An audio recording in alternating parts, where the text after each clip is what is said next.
सुप्रभात श्रद्धेय शिशुगण नुआपड़ा जिला ऑनलाइन शिक्षादान कार्यक्रम शिक्षा संयोग को तुम मान को स्वागत। पिला माने गत अध्याय आम भाषा परिचयर प्रथम भाग पढ़ी। आज द्वितीय भाग पढ़ा पूर्वर किछि मन पकईबा। भाषा कौन? मनुष्य कंठर उच्चारित होता पद्धतिबद्ध ध्वनि संकेत जहाँ तार मनर कौन से एक भाव को प्रकाश करता भाषा कहुए। 2 भाषा भाव प्रकाश एक माध्यम। 3 भाषा माध्यम आम संपर्क जोड़ू। 4 भाषा द्वारा आम निजको प्रदर्शित करूँ। ध्वनिर भाषार उत्पत्ति। ध्वनिर लिखित रूप को लिपि कहुए। यह लिपि ही अक्षर बा वर्ण जहाँ को इंग्राजी रे लेटर कहुए। यह भाषा केबे केमिति किपरि कहा द्वारा केतेबेले आरंभ हैला कहीं सठिक भाव में कहि पारु नाहंती। आवश्यकता ही उद्भावनर जननी बोली कहुए। भाषार 3टी लक्षण अच्छी। 1 लोकमुखरे विकसित हुए। 2 लोकमुखरे परिवर्तन हुए। 3 लोकमुखरे सृष्टि होई संचारित हुए। जेमिति संस्कृत भाषार नदी परवर्ती पर्यायर नई होईछि, भ्रमर भंवर होईछि। इंग्राजी भाषार डाक्तर होईछि, स्लेट सिलट होईछि एवं एही भली भाबरे भाषा परिवर्तित होईछि। केवल आम ओडिया भाषा रे एपरि मिश्रण देखा जाए नहीं, पृथ्वीर सब भाषा रे एपरि मिश्रण देखा जाए। आम ओडिया रे संस्कृत, पाली, प्राकृत, अपभ्रंश, वैदेशिक और देशज आदि अनेक भाषार मिश्रण देखा मिली थाए। ए सबको नहीं ओडिया भाषा आज समृद्धशाली भाषा भाव में परिगणित होउछि। भाषा अपरिवर्तनीय नुहे, अविमिश्र नुहे, यह सर्वदा प्रवहमान एक धारा लोकमुखरे विकास पथरे चली थाए एवं चलीथिबो मध्य जे पर्यंत मनुष्य समाज बंची। आम भाषा ओडिया, यह आमर मातृभाषा। भाषा माँ परी स्नेह करे, श्रद्धा करे एवं आगको बढ़िबा को साहाय्य करे। माँ जमती लालन पालन करी स्नेह ममता दे आमको बढ़ाए, सेहीपरि भाषा आमर भावना, कल्पना, विचार और विवेचना आदि को चिंता करिबा पई, प्रकाश करिबा पई शक्ति और सामर्थ्य देछि। सेहिथिपई भाषा माँ सांगरे समान, माँ परी से ममतामयी, स्नेहमयी। मातृभाषा शिशुटीए जो स्थान रे जन्म होई से स्थानर भाषा कहिले से भाषा होछि तार मातृभाषा। जहाँ माँ कोलर भाषा, जहाँ माँ शिखई थाए भाषा, सेटा होछि तार मातृभाषा। बड़ होई पिलाटी मातृभाषा को छाड़ी अनेक भाषा रे कथन, लिखन और पठन दक्षता हासिल करि पारिबो। तेणु मातृभाषा ताहाको अन्य भाषा शिखिबारे साहाय्य और सहयोग करथाए। जेमिति आमे छत्तीसगढ़ी, संबलपुरी को छाड़ी ओडिया, इंग्राजी, हिंदी आदि भाषा को लिखिपारू, पढ़िपारू, बुझीपारू, कहिपारू एवं अन्य सहित भाव विनिमय करिपारी थाउ। ओडिया भाषा प्राय 2000 वर्ष पुराना। भारत सरकार यह भाषा को शास्त्रीय भाषा मान्यता प्रदान करिसेंती। शास्त्रीय भाषा जो भाषार खूब प्राचीनता थाए ताहाको मान्यता दिया जाए नहीं। जेमिति अन्य शास्त्रीय भाषा मान हेले भारतर 1 संस्कृत, 2 तमिल, 3 तेलुगु, 4 मलयालम, 5 कन्नड़ एवं 6ठ भाषा होची आमर ओडिया भाषा। यार शास्त्रीयता प्रमाण होईछि ता प्राचीन ग्रंथ समूहरु, भाषार व्यवहार एवं भाषार आलंकारिकता दृष्टिकोणरू। यह भाषा रे अनेक काव्य कविता लिखिछंती, जेपरि आदिकवि शूद्रमुनि सारला दास बिलंका रामायण, महाभारत, चंडीपुराण इत्यादि लेखि ओडिया भाषार मूलदुआ स्थापन करथिले बोली कहुए।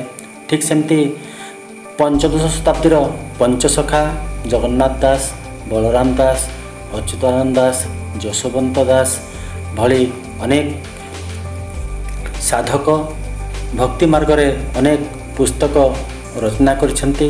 ତା ଭିତରୁ ଓଡ଼ିଆ ଭାଷାର ନବାକ୍ଷରବୃତ୍ତରେ ଲିଖିତ ସର୍ବଜନ ପରିଚିତ ଭାଗବତ ଘରେ ଘରେ ଆଜି ବି ପଠିତ ହେଉଛି।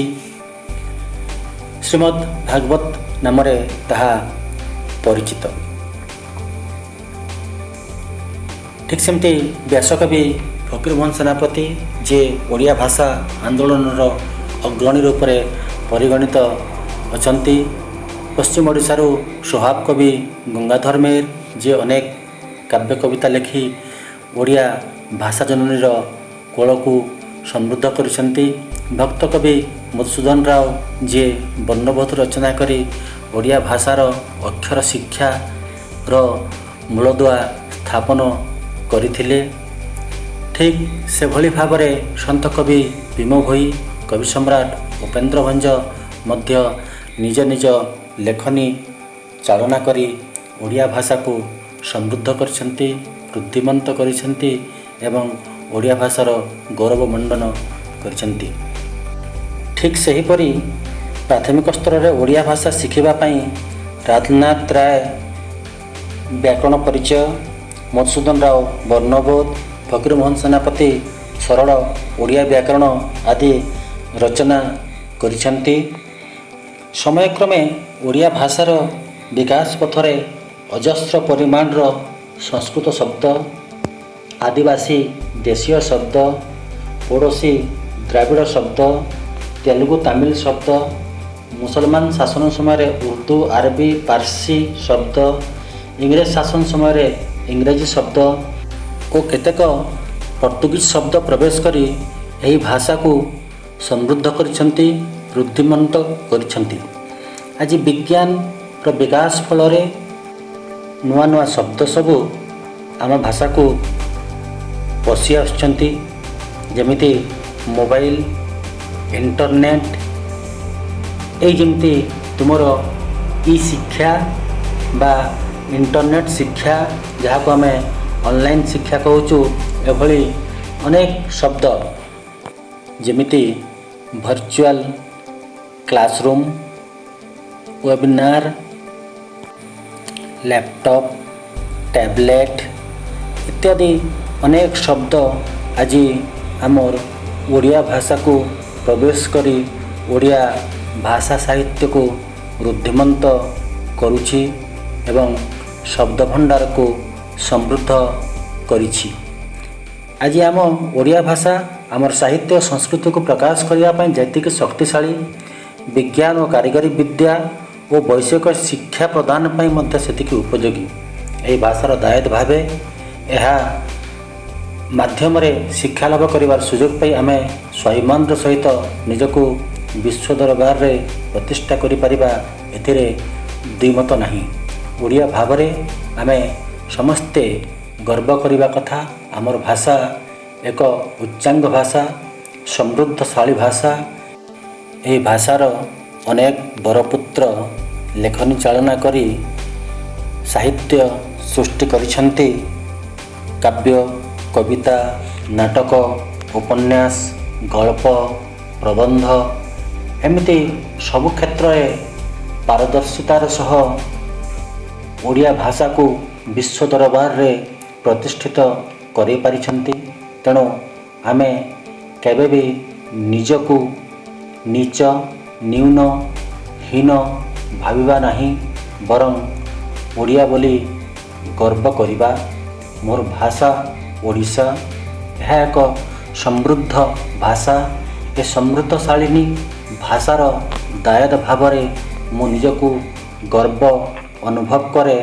ଏଭଳି ଏକ ଆତ୍ମବିଶ୍ୱାସ, ସ୍ୱାଭିମାନର ସହିତ ଆମେ ପୃଥିବୀର ଯେକୌଣସି ସ୍ଥାନରେ ଛିଡ଼ା ହେବା ଏବଂ କହିବା ମୁଁ ଓଡ଼ିଆ, ଓଡ଼ିଆ ମୋର ଭାଷା, ଓଡ଼ିଶା ମୋର ରାଜ୍ୟ, ଏଇଥିପାଇଁ ମୁଁ ଗର୍ବ କରେ।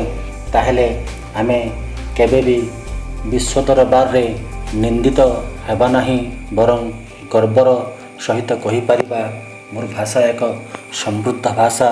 ଏହି ଭାଷାର ଦାୟଦ ଭାବରେ ମୁଁ ଓଡ଼ିଆ ଏଭଳି ଏକ ବିଚାର ଆମ ସମସ୍ତଙ୍କ ରହିବ। ବନ୍ଦେ ଉତ୍କଳ ଜନନୀ। ଧନ୍ୟବାଦ।